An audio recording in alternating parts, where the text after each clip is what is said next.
Hi everyone! Wondering why you can't go live on Instagram? In this quick guide, I'll show you the top fixes to solve the problem and get you live again fast. 1. Check if your account is restricted. Instagram may block the live feature due to community guideline violations.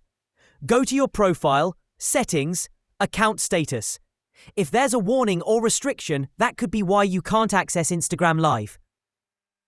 2. Update the Instagram app. An outdated Instagram app can cause live video not working issues.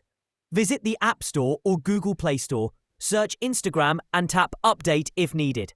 3. Fix internet issues. A weak or unstable connection can stop Instagram Live from working. Try switching between Wi-Fi and mobile data. 4. Enable camera and microphone access. If permissions are off, Instagram can't start live.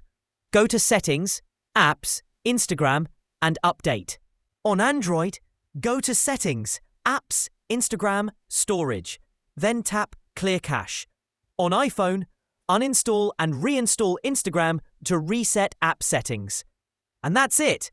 Now you know why you can't go live on Instagram and how to fix it. If this helped, please like, subscribe, and leave a comment if you're still having trouble. Thanks for watching.